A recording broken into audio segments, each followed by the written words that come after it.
নেতাজি সুভাষচন্দ্র বসু ভারতের স্বাধীনতা সংগ্রামের এক অমর নাম।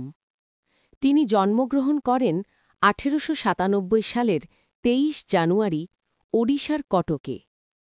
তার বাবা জানকীনাথ বসু ছিলেন একজন নামকরা আইনজীবী, আর মা প্রভাবতী দেবী ছিলেন ধর্মপ্রাণ ও স্নেহময়ী গৃহিণী।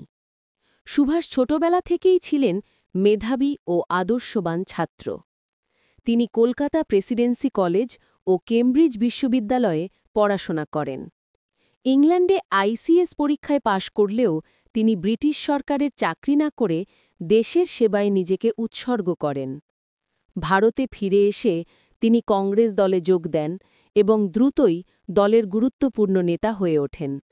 মহাত্মা গান্ধীর অহিংস আন্দোলনের প্রতি শ্রদ্ধা রেখেও তিনি বিশ্বাস করতেন স্বাধীনতা অর্জনের জন্য প্রয়োজনে শক্তি ব্যবহার করাও জরুরি। তিনি ১৯৩৮ এবং ১৯৩৯ সালে কংগ্রেস সভাপতি নির্বাচিত হন। পরে মতপার্থক্যের কারণে ফরওয়ার্ড ব্লক গঠন করেন।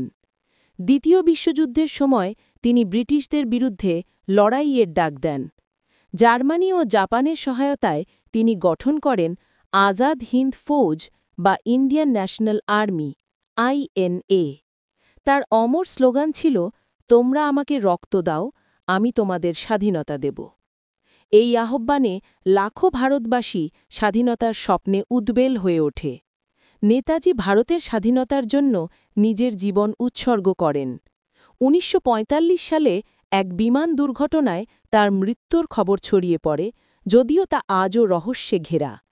নেতাজি সুভাষচন্দ্র বসু ছিলেন সত্যিকারের দেশপ্রেমিক, যিনি দেশের স্বাধীনতার জন্য প্রাণ পর্যন্ত উৎসর্গ করেছিলেন। তার জীবন আজও আমাদের অনুপ্রেরণা দেয়, দেশপ্রেম, সাহস ও আত্মত্যাগের প্রতীক। IND। হ্যালো বন্ধুরা, গল্পে নেতাজি সুভাষচন্দ্রের মায়ের নাম কি ছিল? কমেন্টে লিখুন। हेलो दोस्तों, ऐसे और भी मज़ेदार वीडियो पाने के लिए सब्सक्राइब कीजिए मेरे चैनल को।